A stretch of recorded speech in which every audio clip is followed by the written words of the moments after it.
everybody. Thank you for tuning into the GSMC Hoops and Heels Women's Sports Podcast, brought to you by the GSMC Sports Network. My name is Samantha Genzer. I'm going to be your host for you guys today. We have a very exciting show for you guys. I do want to apologize for not starting exactly at 8 p.m. Eastern Time. I was having some technical difficulties, so I promise that we will be hopefully starting on time back on Monday. I apologize for that. Anyway, so today we are going to be talking about this week's WNBA games, the top colleges that produce the most professional female athletes, round one of the U.S. Women's Open, and a retirement announcement in professional golf, the recap of Game 3 and 4 of the Softball World Series, and some predictions for tonight's games.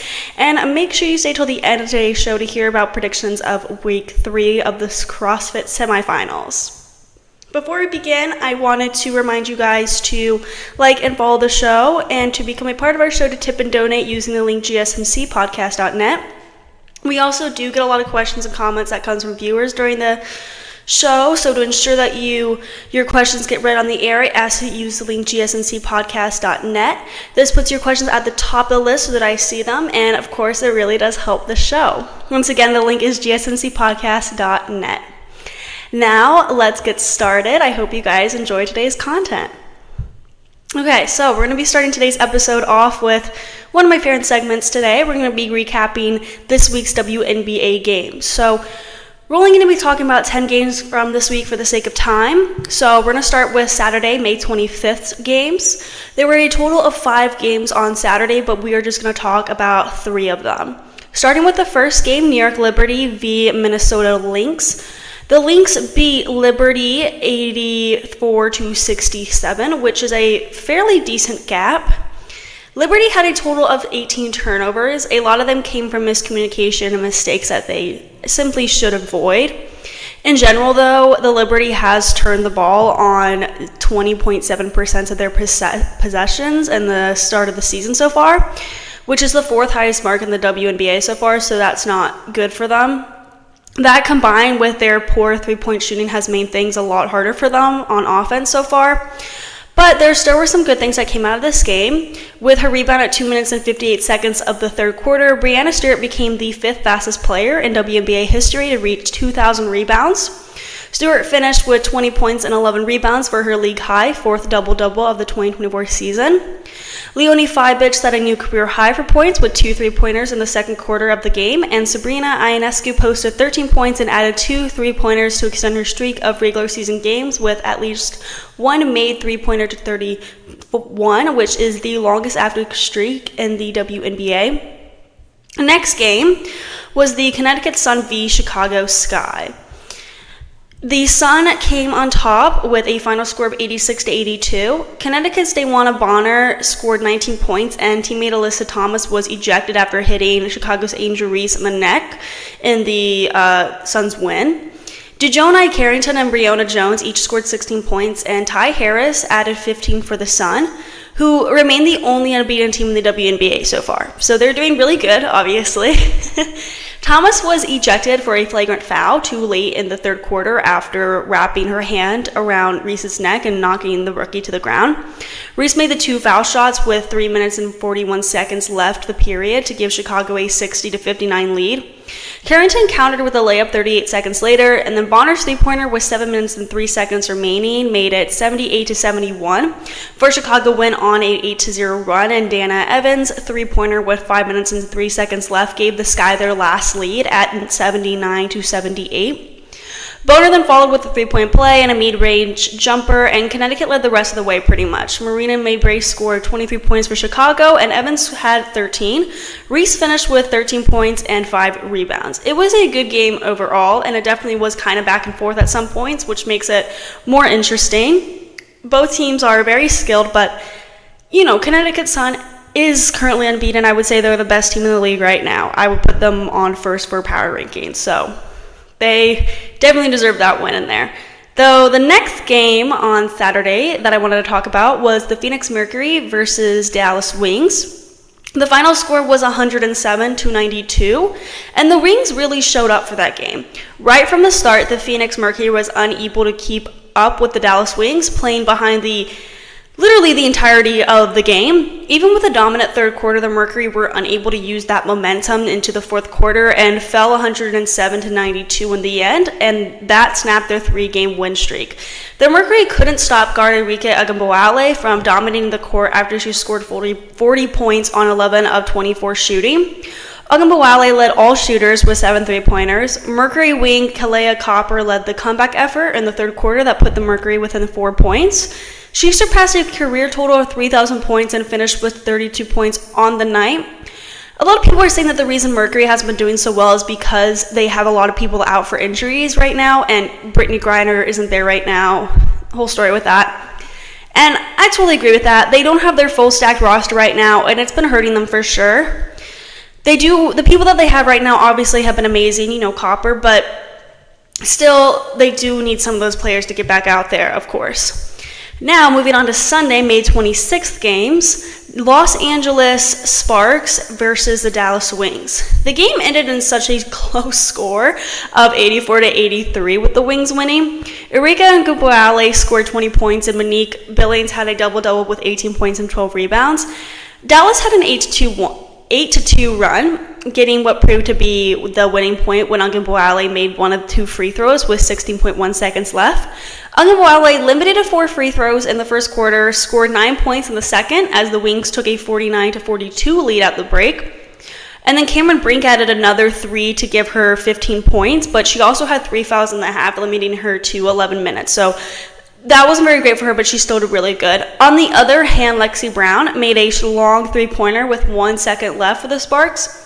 And then, like I said, for Cameron Brink, she had 24 points for the Sparks with three 3-pointers and 3 blocks, despite playing just 24 minutes because of foul trouble. And that 24 points was her career high. So she did good. She did very good. I definitely wish she could have played more, but foul trouble, it gets ya, Now let's talk about Tuesday, May 28th games.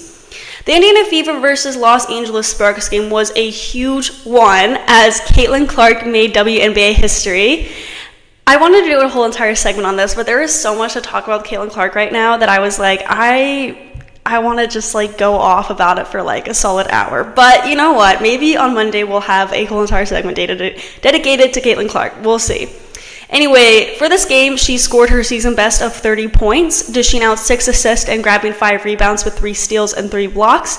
Despite losing 88-82 to the Sparks, she became the first rookie to record 30 points, 3 blocks, and 3 steals in a game in WNBA history. Clark shot 7 for 16, including 3 for 10 from the 3-point line, and made 13 of her 15 free throws, which is a very good percentage right there. On the other hand, Cameron Brink finished with 3 points, 3 rebounds, and 2 assists. I love watching Cameron Brink and Caitlin Clark head-to-head. I feel like they're a good... Cameron Brink is an amazing rookie, but I feel like when they go head-to-head, you can really see both of their different strengths and weaknesses. And they're a very good duo to go against each other, I'll say.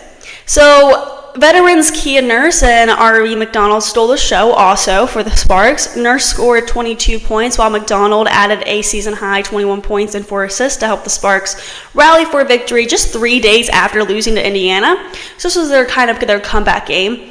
Despite the Fever's difficult start to the season, Clark continues to draw huge clouds. Oh my goodness. It's been a long day, guys. A very long day. I'm excited for this weekend.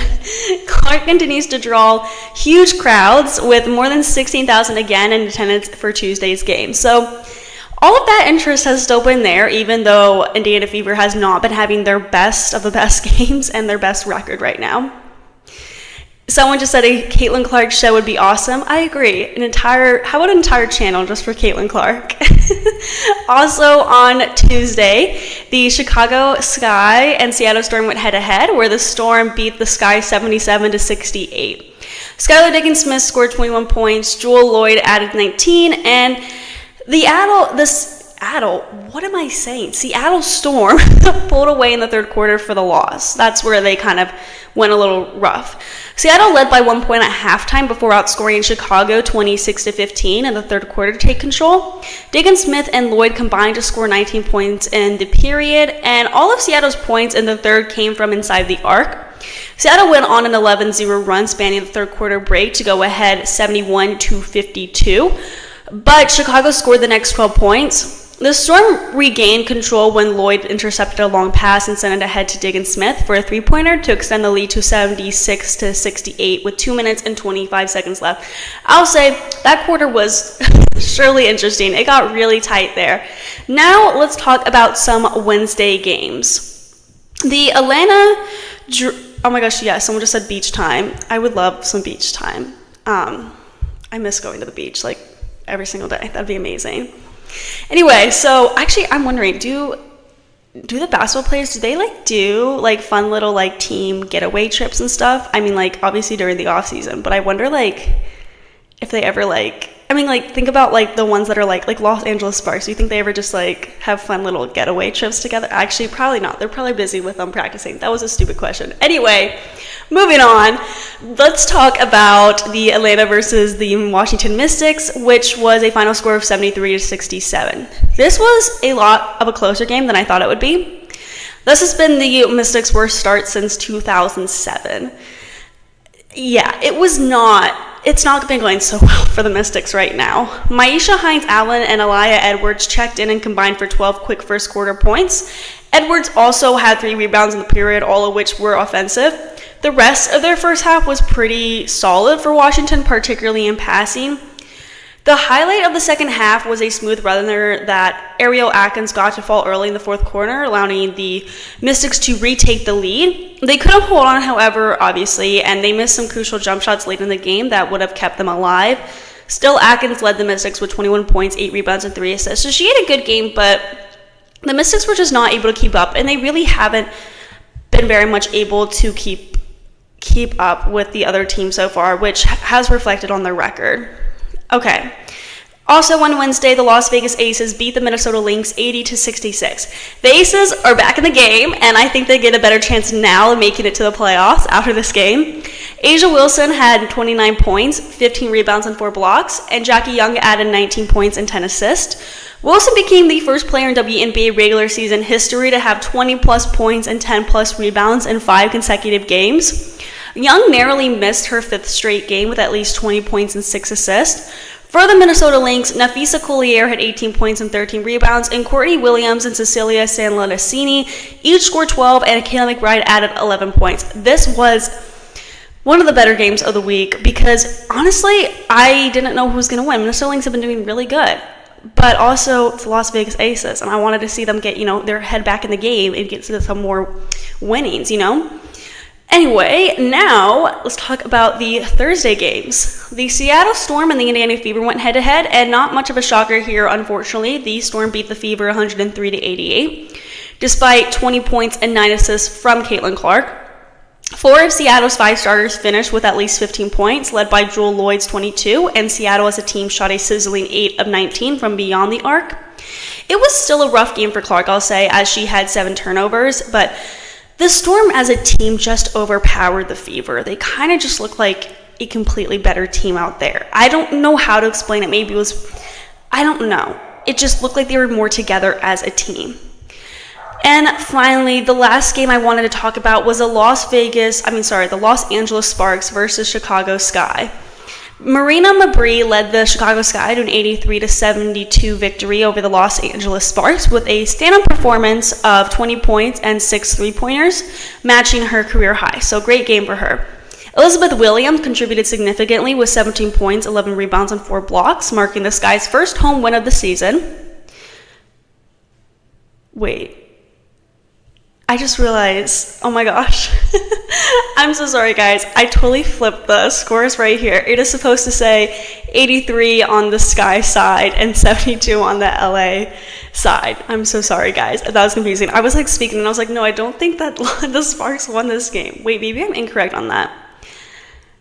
No, I believe that the Sky won this game. Yeah, no. Okay, I'm sorry, guys. I'm so sorry. These pictures are confusing me now. As I said, it's been a really long day. Okay, so the Sky won this game. I'm sorry that those numbers are mixed up. But the Sky, back to how the game went, the Sky built a strong early lead, up by 21 points during the third quarter, and then Los Angeles mounted a comeback a little bit, cutting the deficit to 9 points by the fourth quarter. Despite Sky's turnoffs and fouls in the third quarter, they maintained their lead with crucial late-game contributions from rookie Angel Reese. Los Angeles struggled with 18 turnovers throughout the game, which really put them behind, and key performances for the Sky also included Dana Evans with 15 points and multiple steals, and Kennedy Carter with 14 points. For the Sparks, Darica Hamby led with 24 points and 13 rebounds, and Kia Nurse added 17 points. A lot of different players had a really good game at this game particularly, but it just happened that the Sky came out on top. Their turnovers really did not help them at all, but the Sparks, when they had tiny comebacks, just weren't able to actually maintain their comebacks in this. Okay, so we are now going to move on to our next segment, where we're going to talk about some of the top colleges producing the most professional female athletes. Before we get into that, we are going to be taking a short break, so I will see you guys very soon.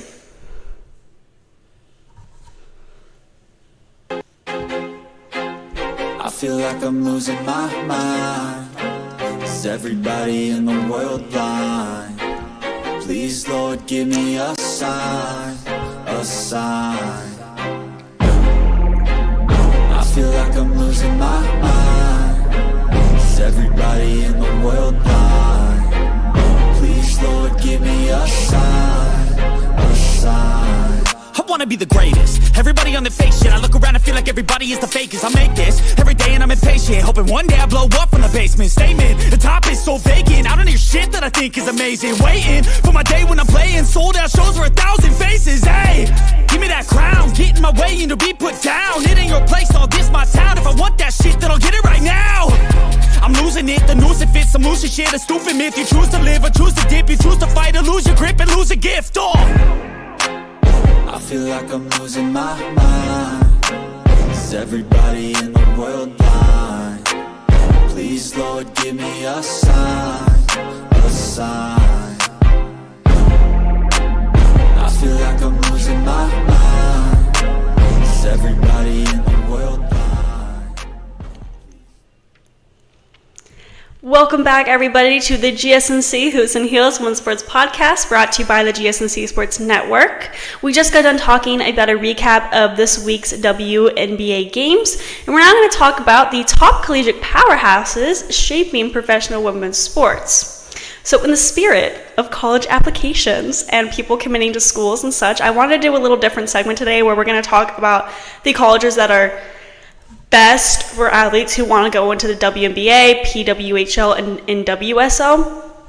But I'll explain what I mean by all of that. So before we get started, though, I wanted to remind you guys to like and follow the show, and to become a part of our show, to tip and donate using the link gsmcpodcast.net. Also, this puts your questions and comments at the top of the list so they get read on the air. And of course, your support really helps the show. Once again, the link is gsmcpodcast.net. Now that we got that out of the way, it is time to get started. Okay, so we're going to be talking about the top 5 schools for the WNBA, Women's National Basketball Association, PWHL Professional Women's Hockey League, and NWSL National Women's Soccer League.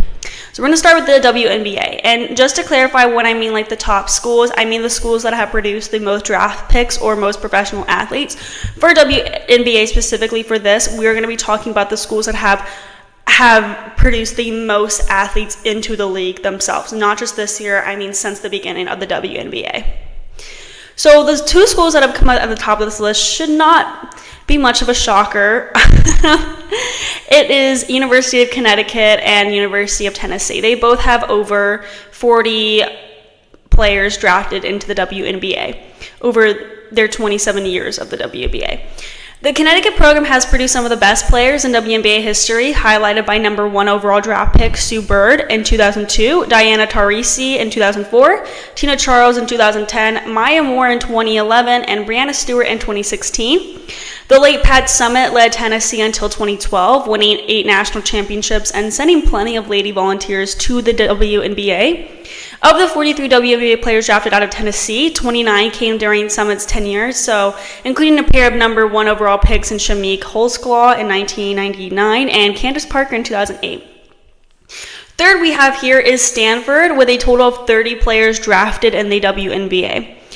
Some of the most popular and standout players from Stanford, the WNBA, are Jennifer Azzi, Candace Wiggins, Nicole Powell, Kate Starbird, Caleb Pedersen, and this year's outstanding rookie, Cameron Brink. Fourth is Duke, which has produced a total of 26 WNBA players. Lindsay Harden, who was the number 1 draft pick from 2007, was from Duke. Also from Duke was Allison Bales, Chelsea Gray, Abby Weiner, Monique Curry, Elizabeth Williams, and Rebecca Greenwell. At fifth is Baylor University. The Bears men's basketball team, who won March Madness like 3 years ago, I want to say their women's team is just as good, if not even better. The Baylor Bears have not, you know what, it's like hard to explain because they won March Madness, right, but then they didn't do so good the next year. Well, they did do good. When did they win March Madness? What year was it? I want to say it was 3 years ago. But the women's basketball team at Baylor is just as good, if not even better. They just get less attention, which is something that's really sad for me. But anyway. Okay, so Brittany Griner was the number 1 draft pick from 2013, and she's from Baylor. Also from Baylor is Dee Dee Richards, Alexis Prince, Kalani Brown, Lauren Cox, Chloe Jackson, Alyssa Smith, and G. Jonai Carrington were also from Baylor. Baylor had a total of 24 of their female basketball players play in the WNBA.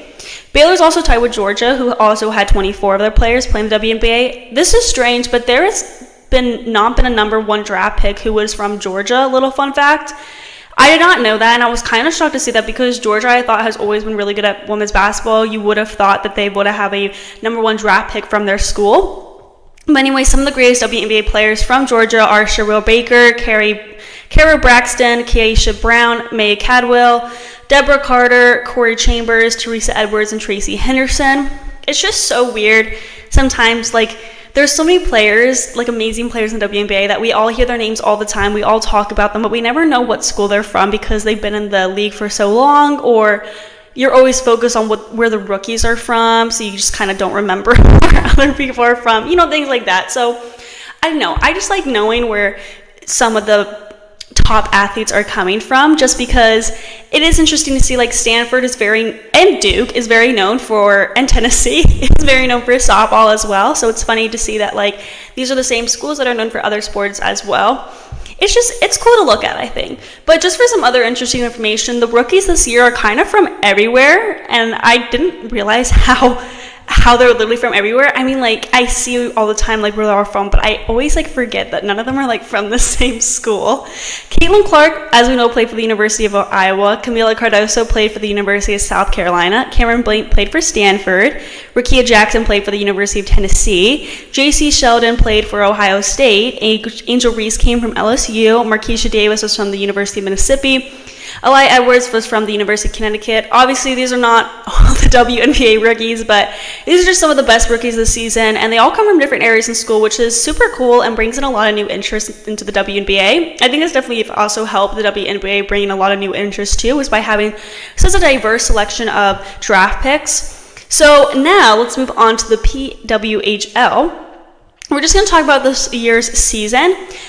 Of the 90 players drafted, Ohio State University, Northeastern University, Clarkson University, Quinnipiac University, and the University of Minnesota produced the most players.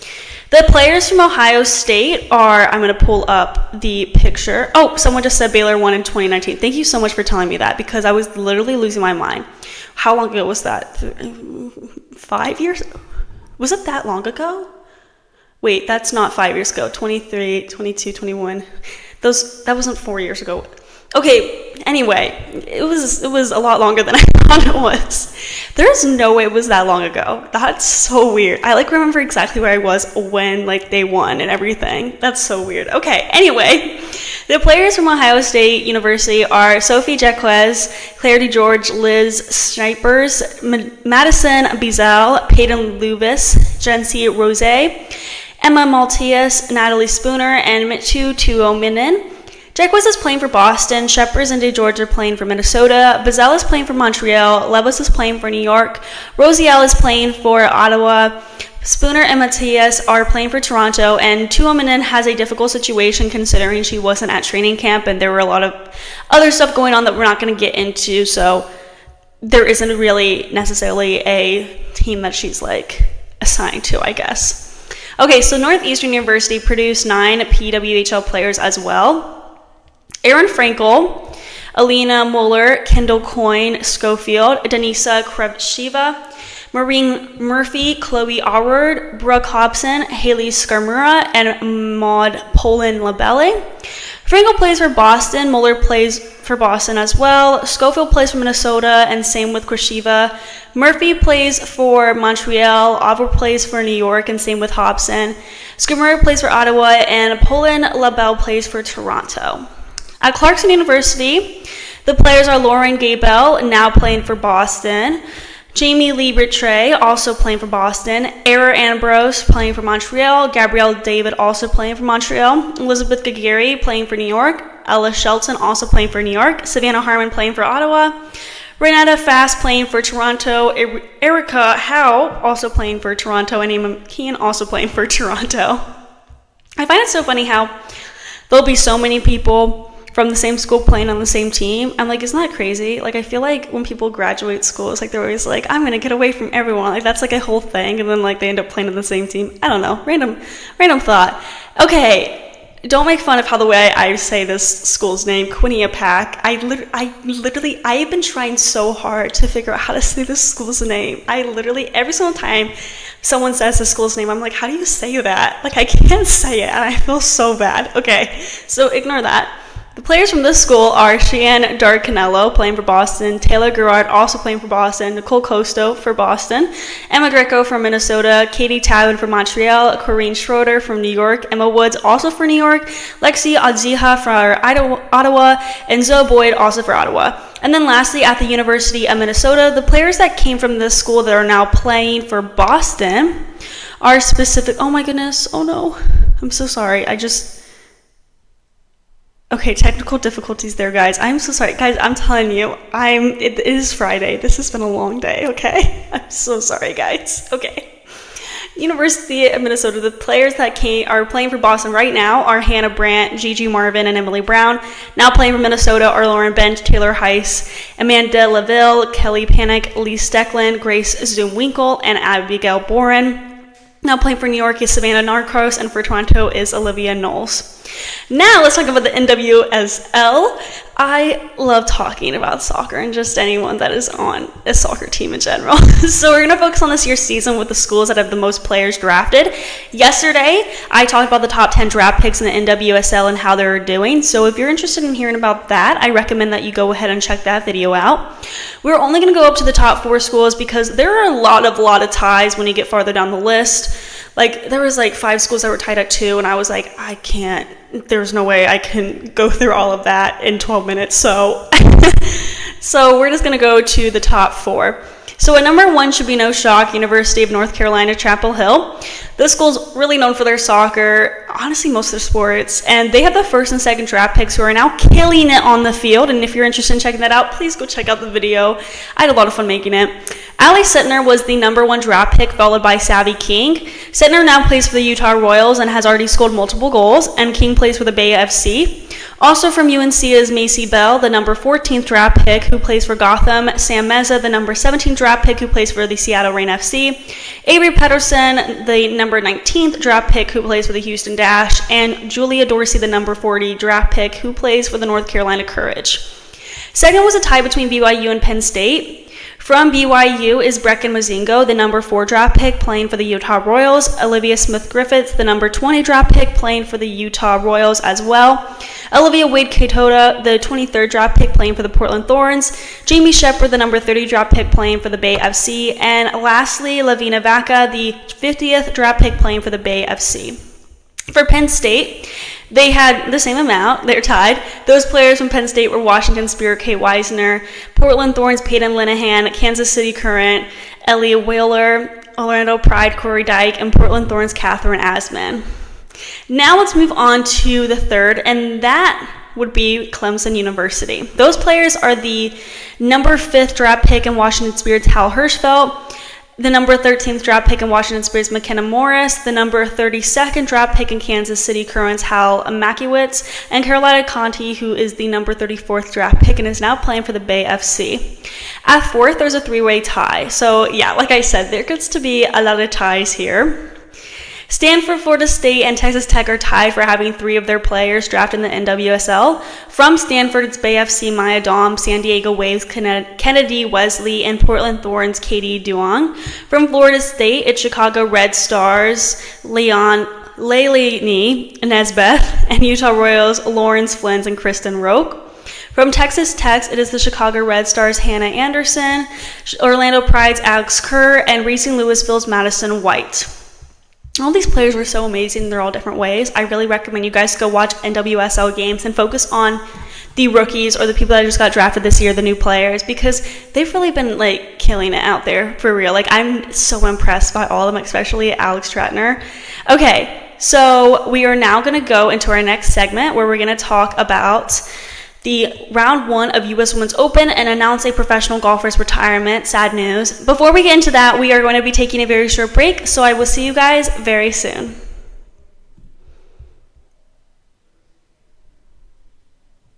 Looking for your daily fix of sports talk without having to pay for it? GSMC Sports Network is available on YouTube. Just search GSMC Sports Network. Get your fix of daily sports talk shows on YouTube, absolutely free. NFL, college football, NBA, MLB, MMA, UFC, fantasy football, and so much more. GSMC Sports Network has shows running all day long, with new sports shows starting every 2 hours. Just like on your favorite cable sports channel, except GSMC Sports Network is absolutely free. Just search GSMC Sports Network on YouTube to catch one of your new favorite shows, like the GSMC College Football Podcast, Chip Shot Football Podcast, Hoops and Heels Women's Sports Podcast, GSMC Basketball Podcast, and so many more. Check it out for yourself. GSMC Sports Network, now available on YouTube absolutely free. Search GSMC Sports Network on YouTube right now. Welcome back, everybody, to the GSMC Hoops and Heels Women's Sports Podcast, brought to you by the GSMC Sports Network. We just got done talking about the top collegiate powerhouse shaping professional women's sports, and now we're going to get into our next segment where we're going to recap round 1 of U.S. Women's Open and also do a little announcement on someone's retirement. So, very sad news there, but let's first get into more of the happy stuff with the Women's Open round 1 of it. So, this was interesting. It was close at times, and I recommend go checking it out if you have not. So, Yuka Sasso leads the first round. The always pristine and at times prickly Lancaster Country Club demanded shot-making, discipline, and patience, producing a leaderboard sparsely populated with red numbers. Sasso said, "I think I was more lucky than playing good. I think I had a few very long par putts in the first few holes as well. I think I was just very lucky, and I was able to have fun out there with Hannah Green and Brooke Henderson."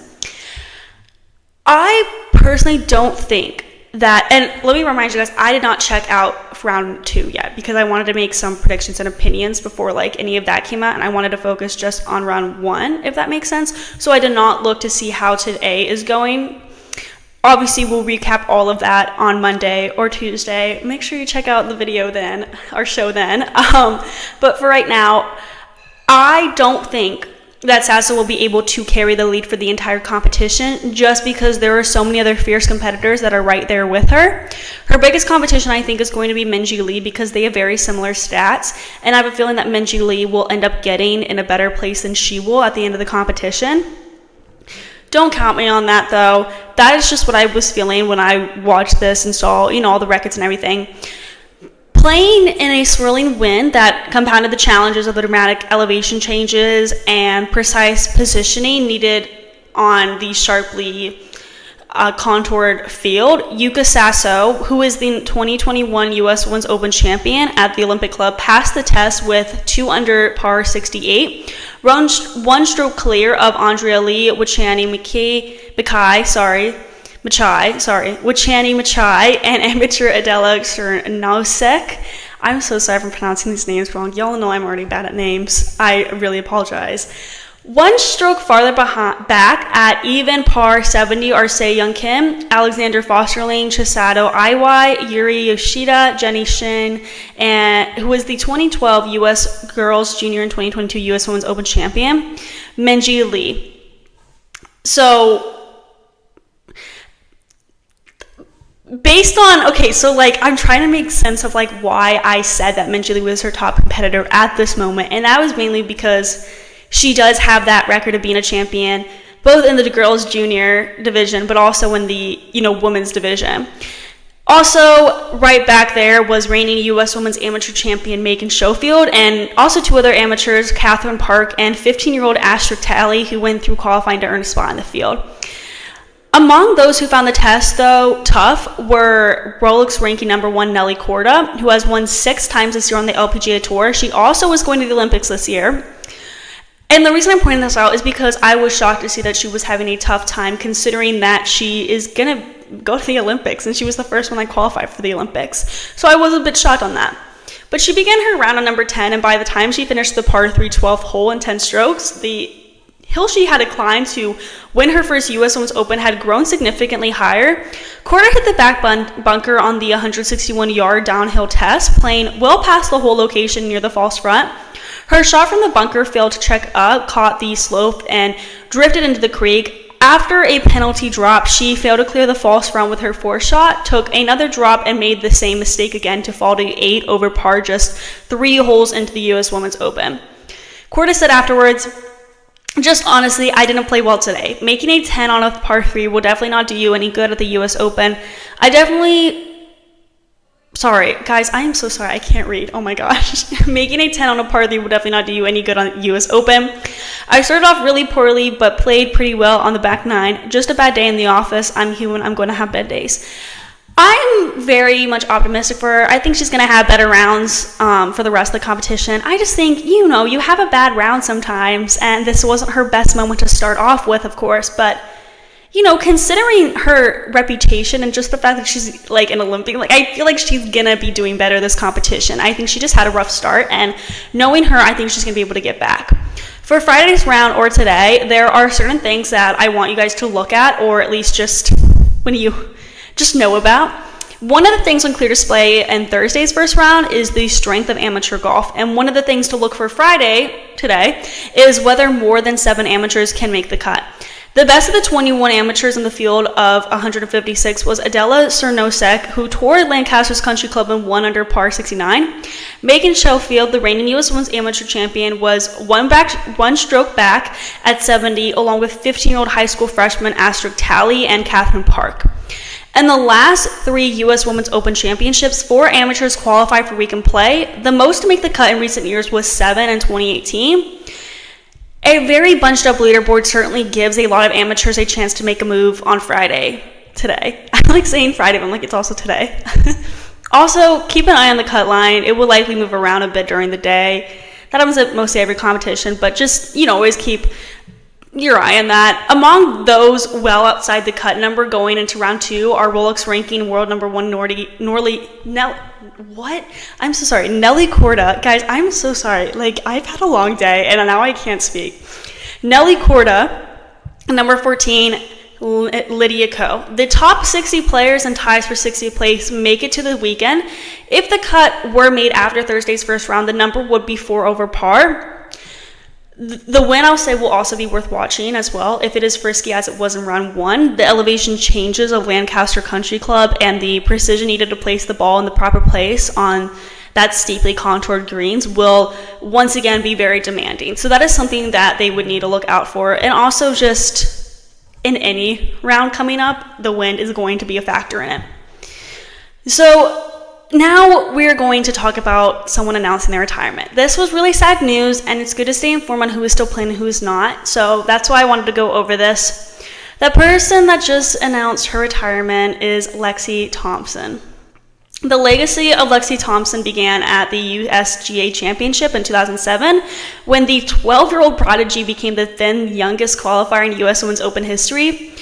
On Tuesday, she bookended a remarkable career at another USGA championship when she announced her retirement from full-time competitive golf. She will officially retire at the conclusion of 2024. The stunning news from the 29-year-old, known for her powerful drives and gentle manner with her many fans, was another twist in the golf journey that saw many successes and a few what-if moments. The Women's Open will be her 18th consecutive start in the U.S. Women's Open, which is a huge achievement when you think about it for someone who just celebrated her 29th birthday a couple of months ago. Like, think of the fact that she was playing for that long and she's only 29 years old is insane. And while that lays ahead for Thompson's remain vague, her many accomplishments are crystal clear here. So she won the U.S. Girls Junior Championship in 2008, made the cut in the 2009 U.S. Women's Open at 14 years old, and went 4-0-1 for the United States and the 2010 Curtis Cup at 15 years old. Thompson said, "I've been thinking about it just for a few months now. It's just a matter of time and place. Like I said before, the U.S. Women's Open is where my whole career got started. This is where the whole dream that started of playing on the LPGA Tour and being out here and playing professionally golf and playing against the best. I only thought it was the right to make it here at the U.S. Women's Open." I hate the fact that she's retiring, but I love the fact that she is retiring at the U.S. Women's Open being like her last kind of in the professional world, because she started here, and I feel like that's a great way to wrap it up. Now, Thompson joined the professional ranks in 2010, and the next year at 16 years old, she earned her oh my gosh, my voice, I'm so sorry. She earned her first of 11 LPGA Tour victories. In 2014, she won her only major at the Chevron Championship, and then since then, she has had 16 top 10 finishes in majors with some painful near misses, including T2 in the 2019 U.S. Women's Open and third, one stroke out of the playoffs in the 2021 U.S. Women's Open. Her last victory on the LPGA Tour came in June 2019. As a professional, Thompson competed for the United States in the Solheim Cup 6 times, and from 2013 through 2022 was a fixture in the top 10 of the Rolex rankings, earning a spot on the U.S. Olympic team in both 2016 and 2020. To say that Thompson's career has been a wild roller coaster would be really an understatement here. At the 2017 Chevron Championship, she incurred a 4-stroke penalty for improperly replacing her ball after marking it and then signing an incorrect scorecard. Still, she fought her way into the playoff, which she eventually lost to So Yeon Ryu. Thompson withdrew from the 2018 AIG Open and took a month-long leave, but then it all seemed to play off as she returned to win the season-ending CME Group Tour Championship and then the 2019 ShopRite Classic. But those were her last 2 LPGA victories, and the road grew ragged once again for her. Thompson was 1 stroke back going into the final round of the 2019 U.S. Women's Open at the Country Club of Charleston. She bogeyed 3 of the first 4 holes on Sunday, fought her way back into the mix with birdies on her 7 and 9, and then fell again with bogeys on numbers 11 and 13, eventually finishing 2 strokes behind the winner. At Olympic Club in the 2021 U.S. Women's Open, Thompson played the front 9 of the final round in 34 to open up a 5-stroke lead, but needed 41 strokes on the closing 9 and ended up 1 stroke out of the playoff, won by Yuka Soso over then. And Lexi Thompson's aggressive, powerful style of play earned her the respect of millions of fans. Whatever is next for Thompson, whether or not it includes golf, she has a lot of followers who will be rooting her on, including myself. It's sad to see that she is retiring, but she has been playing for so long, and I really think that she has made her name known, and she has so many fans out there. A lot of people are going to be supporting her no matter what. So we're now going to dive into our next segment, where we're going to talk about the College Softball World Series Games 3 and 4, and then I will lay out some of my predictions for Games 5 and 6. Before we begin, we are going to be taking a very short break, so I will see you guys very soon.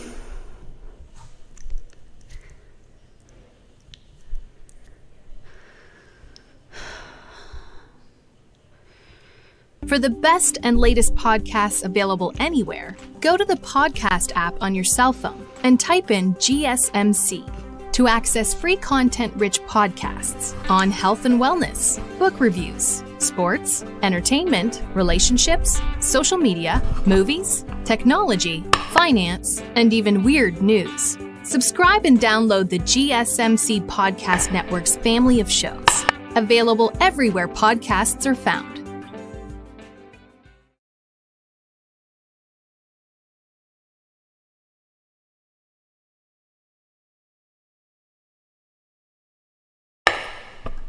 Sorry guys, I forgot to turn back my mic. That would be very awkward. Anyway, welcome back guys to the GSMC Hoops and Heels Women's Sports Podcast, brought to you by the GSMC Sports Network. We just got back from talking about round 1 of the US Women's Open and professional golf, and now we're going to talk about the Women's Softball World Series. Yesterday on the show, we talked about game 1 and 2, where Oklahoma beat Duke and UCLA beat Alabama. I also made some predictions on game 4, so today we're going to talk about the results of game 3 and 4, and then make some predictions on the 5th and 6th game.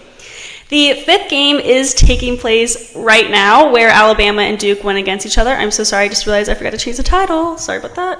Okay, so Duke went against Alabama. It's taking place right now. This is the elimination game. I have not yet taken a look at the score because I wanted to make some predictions about how this game might end up. The 6th game is taking place at 9:30 p.m. Eastern Time, which is 30 minutes after the show today. It might end later. It might start later, because there was weather delays and all of that, and you never know. It might start later, but it is supposedly starting at 9:30 p.m. The 6th game, like I said, is Stanford v. Oklahoma State, and because that game has not happened yet, I'm going to tell you guys some of my predictions on how the game is going to play out. Okay, let's get started talking about game 3, which was UT Austin v. Stanford. Okay, so I predicted that UT Austin would beat Stanford, and I was correct. Yay! The final score was 4-0. Najeri Kennedy, the pitcher at Stanford, had some amazing pitches and did really good. She made a lot of good highlights. She was one of the starting players for Stanford of the game. She had 5 strikeouts, allowed 5 hits and 4 runs, and caused 4 walks. Kennedy really stood out, especially with the strikes and strong, controlled pitches. But she also had a few too many walks that caused UT Austin to do a lot better offensively. The issue with a team like UT Austin is when you have a team that is that strong offensively, you can't risk any walks. Because as soon as they get on base, it's like downhill from there. If they get a one-hitter on there, because they have amazing hitters, then it's kind of risky, if that makes sense. On the other hand, though, Tegan Cavan, the pitcher for the Longhorns, had an amazing game. She only allowed 1 hit, 4 walks, and 0 runs. She had 8 strikeouts, which is really impressive, especially when you watch how controlled and fast her pitches were. Bella Dayton, Mia Scott, Katie Stewart, Katie Henry were the Longhorn players who scored the runs, and then Bella Dayton, Mia Scott, Ashton Maloney, and Kaden Henry all had hits, and Henry had a total of 2 hits. What really got Stanford down was the fact that they only got 1 hit, and that was from Ava Gall, so they didn't really have much opportunity there offensively. They had to rely on their defense, but at the end of the day, you can't rely on your defense. Well, you can, but you have to. It only matters when you're able to get some scoring up there, too, in order to win the game. So let's talk about game 4. This one I'm very happy with my predictions here. I predicted that Oklahoma State Florida would be a very close game, and I also predicted that Florida would come out on top. Guess what, guys? I was right. Yay! Florida won the game with a final score of 1-0. Even though Florida is ranked 1 position higher than them, these 2 teams are so evenly matched when they play against one another, in a way. Until the 5th inning, the score was 0-0. Florida got a run in the 5th inning, and Oklahoma State was just not able to keep up. They got people on the bases, but Florida's defense was just not letting them get a point at all. I think this game showed that Florida's defense is pretty strong, but I think they need to work more on their offense. Lexi Kilfoyle pitched for OSU, and she did pretty well. She let 3 walks and only 2 hits. Kagan Rothrock pitched for Florida, and she did pretty well also. Both pitchers equally did great. Rothrock allowed 2 hits and 2 walks, but she had 3 strikeouts. Katie Kistler had the run for Florida, and her hit was pretty solid. It was strategic, it seemed like. So based on these stats, it just wasn't that interesting. It just wasn't... I'm trying to stop myself from saying that because it was interesting of a game to watch. But just based on these stats of how the score went, it wasn't that interesting of a game to watch. It wasn't a high-scoring game in that way because they just didn't have any hits. But it was interesting to watch in the sense that you didn't know who was going to win at some points. I love games that have a lot of hits and runs, I'll say, and this game just didn't have that. But yeah, it kept you on your toes because it could go either way with how close the score was, really. Okay, moving on to game 5. Alabama v. Duke has their elimination game right now. It started at 7 p.m. Eastern time, but you never know how long a softball game will go, and it probably is not over yet. So let's talk about some of my predictions, and it'll be really awkward. My predictions are totally incorrect, but we're just going to talk about them confidently. We're just going to go with it. I think this is going to be a close game as well. Alabama is sort of the underdogs here, considering they are ranked 14th, while all the other teams that are in the World Series are ranked above them. Anna Snyder the reporter for Alabama Softball News, wrote, with Beaver pitching the full game on Thursday, Brisky will likely get the start in the circle on Friday in what will be her first Women's College World Series appearance. Brisky has given up 5 runs in 5 appearances in the NCAA tournament. Taking control of the game from the circle will be essential for the Alabama pitching staff to hold the Duke offense at bay. Timely hitting to provide run support for its pitching will also be essential for Alabama, as will taking advantage of a Duke team that rotated between 4 pitchers in the loss on Thursday and matched its season high of allowing 9 runs. It will for sure be interesting to see Brisky starting. Now for Duke, their offense is led by Claire Davidson, who is batting .438 on the season with 67 RBIs.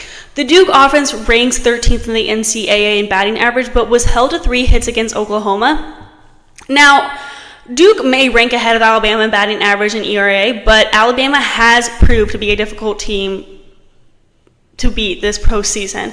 This is the second time that Duke and Alabama will be going head-to-head. The last time they went head-to-head was in 2023, and it was a close game then, but Alabama ended up beating Duke in the end. I'm predicting that Alabama will win this game. It is a risky prediction, I'll say. I think it's important to note that having a fresh pitcher in the circle will benefit Alabama.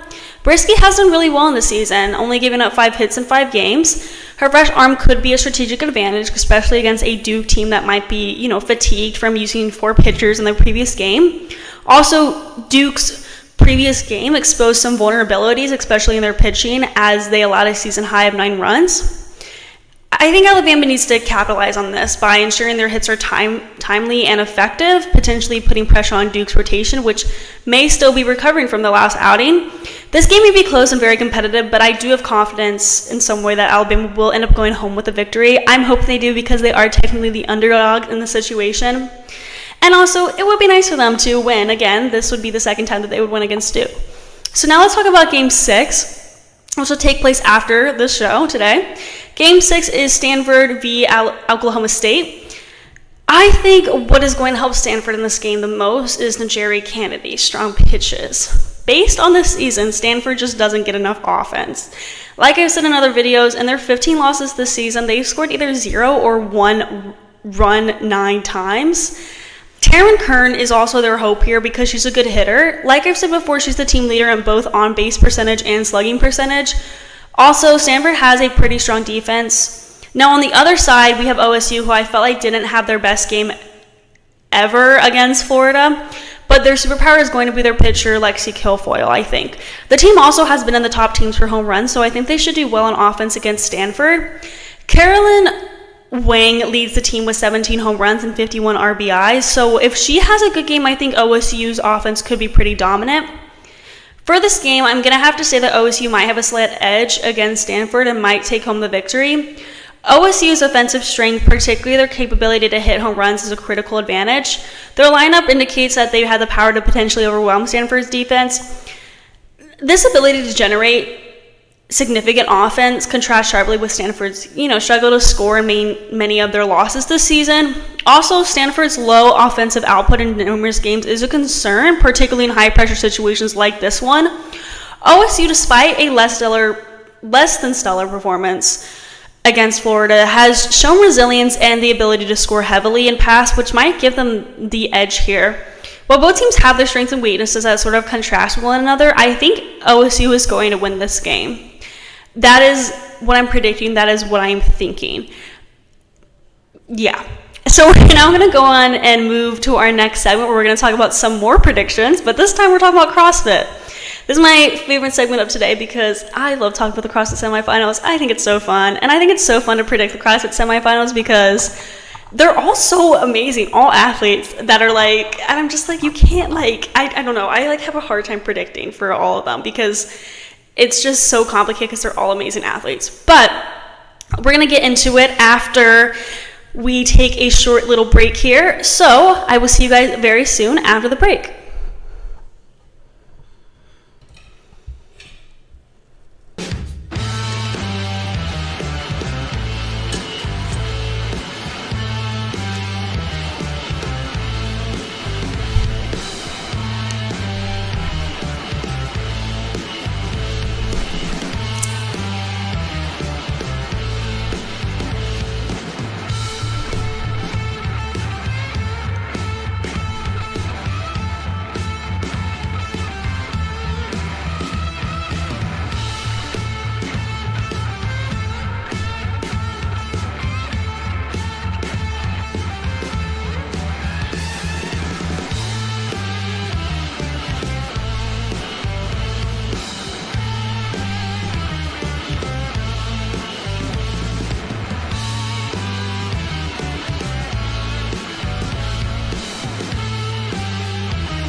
Welcome back, everybody, to the GSMC Hoops and Heels from the Sports podcast, brought to you by the GSMC Sports Network. We just got done talking about Game 3, 4, 5, and 6 of the Women's Softball World Series, and now we're going to talk about some predictions going into Week 3 of the CrossFit Semi-finals. Thank you guys for joining for our last segment. I appreciate it, everyone. I'm excited for this. So Week 3 is hosting 3 semifinals. Unlike the other weeks, which have hosted 2, we got 3 this week. The North America East, South America, and Africa regions, and we're going to make predictions for all. Last week, I made predictions about the Week 2 semifinals, and I made a video recapping how the semifinals went for the Oceania and North America West region, so if you're interested in checking that out, I recommend that you go do so. And then next week, of course, I will be recapping how the North America East, South America, and Africa region semifinals go, and, possibly making predictions for the games. So if you're interested in seeing if my predictions of this video are correct, make sure you stay tuned next week to hear about the results. Okay, let's start with the North America East region. 11 women will qualify to the CrossFit Games, the top 11 female athletes. Now, I'm excited in particular to talk about this region because the person I'm predicting that will win at the semifinals in this region is also someone who I think might win the games overall. Okay. Oops, sorry guys. Okay, so yeah, here we go. The first person that I'm predicting will win at the semifinals in this region is Tia Claire Toomey. She didn't win the quarterfinals, and she isn't technically the top athlete going into the semifinals. She also didn't beat Laura Harvoth at Rogue, but at the same time, she had just gone through pregnancy at the time, so there was a lot of factors that, went into it. But now it's been a year since her pregnancy, so hopefully that will help. I have a lot of confidence in her. I literally don't have anything, it's Tia Claire Toomey. I don't know. Yes, of course she would win the semifinals. I have so much confidence in her, and if I don't see that she wins the semifinals, I will literally be shocked. My mouth will be on the floor for, a day. I will be that shocked. At second here, I have Emma Lawson. So, in the quarterfinals, Lawson placed first, but worldwide she placed second. It gets super confusing how all those placements work. And then Alexis Raptis placed first in the quarterfinals worldwide. Now, Raptis is technically the top athlete going into the semifinals of this region, but I'm going to have to choose Emma Lawson as a second place finisher. So then that would make Alexis Raptis at third place. No matter what, I think she's going to be at the games, both Emma Lawson and Alexis Raptis. But here's something I'll say. I can totally see Raptis, Lawson, and Toomey winning the games at some point. I'm not saying this year. I'm not saying this. Yeah, I'm not saying this year. I'm just saying this point sometime in my lifetime, I can see all of them winning. So those 3 are my podium, my top 3 for this region. At 4, after the third place, it really gets kind of confusing because a lot of them are so equally gifted in certain areas. A lot of them have the same strengths and the same weaknesses, so it gets confusing where you would put certain people. But anyway, at 4th, I have Danielle Brandon.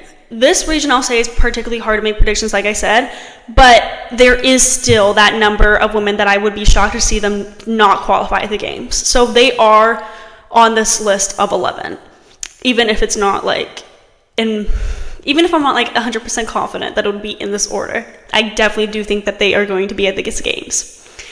In 5th, I have Haley Adams. So she's making her way back to competition after taking last year off. I'm excited to see how she will do because in some way, this is a comeback for her. I definitely think she will qualify. She did well in the quarterfinals, but these workouts for the semifinals are very heavy, and that has been more of her weak point.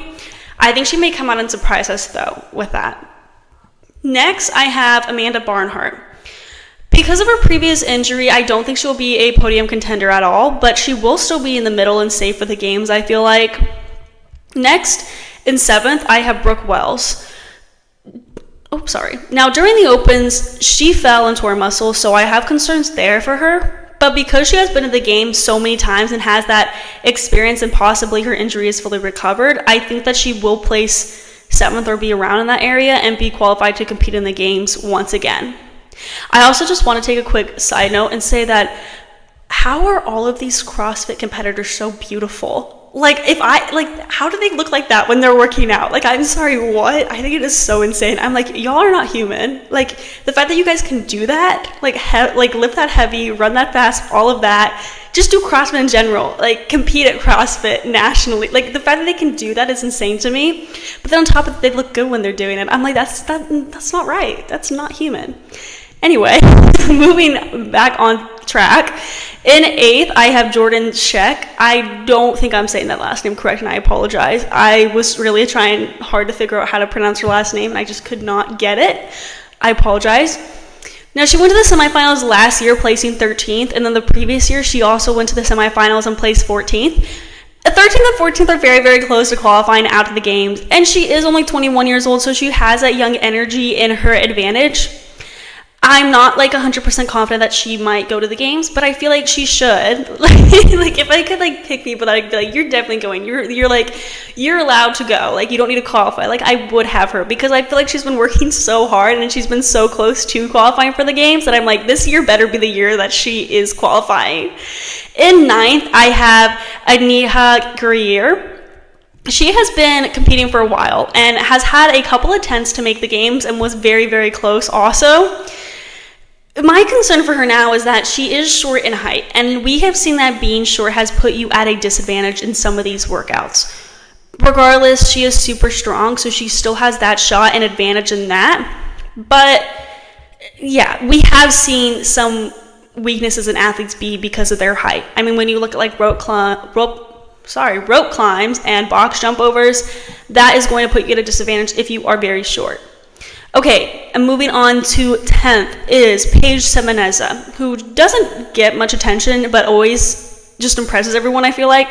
She's bigger than some of the other people we've talked about, and I think that's going to help her, especially with like these strength-focused workouts and, you know, taller people workouts, I guess. Like workouts where if you were, I guess, taller, it would give you an advantage at some point. Finally, at 11th, I have Shelby Neal. Okay, she literally is the happiest person, like, when she's working out. Like, every single picture of her working out, she's, like, smiling, like, I'm like, how are you not looking like you're in pain right now? Like, that's what I'm saying. Like, these people have to, like, model or something, because, like, how do they look that good when they're working out? It's so insane to me. Anyway, Shelby Neal is also very short. She did make it to the games last year, so she has that experience. She is very dense and muscular, and even though she had rope climb issues in the past, she can use her strength to her advantage to stay in the field. But like I said, being short does not help you at some challenges like rope climb, but we'll see. There's so many times that I've been impressed by people who like technically have a disadvantage or something, and then they just go out and impress everybody and just like beat everybody.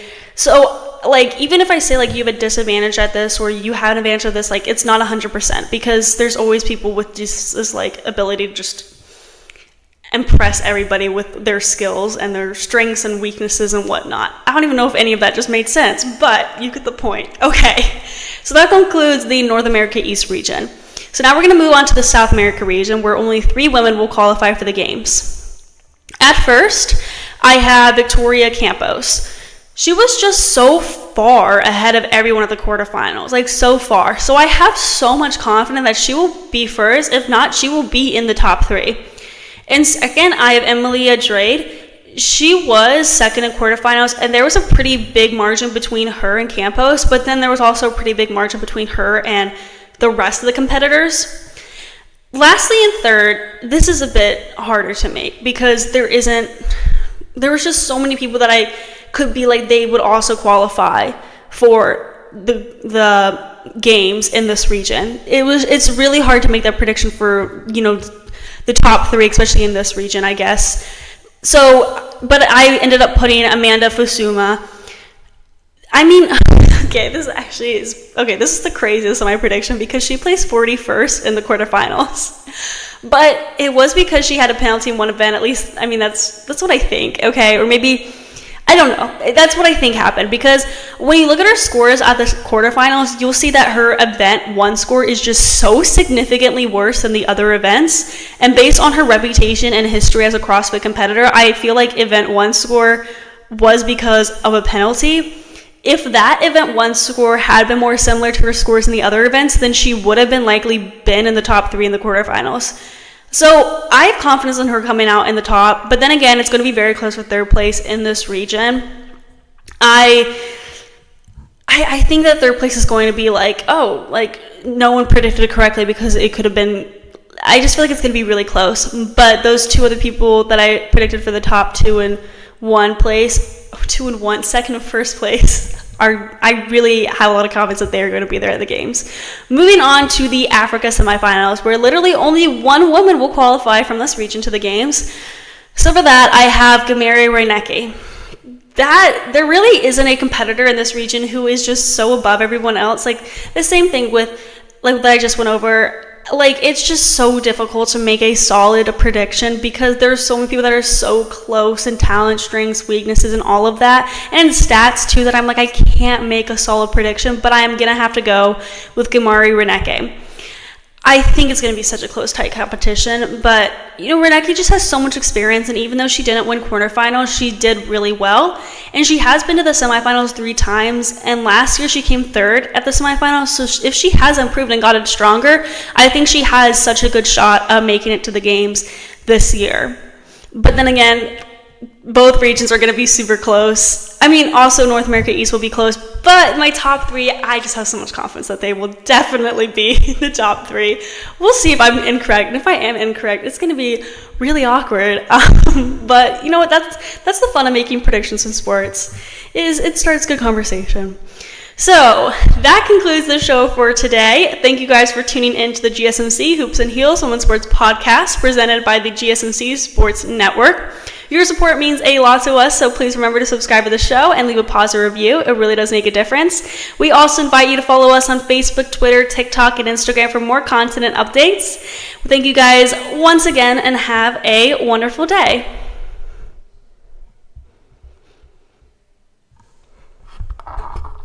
Mm-hmm. Mm-hmm. Mm-hmm.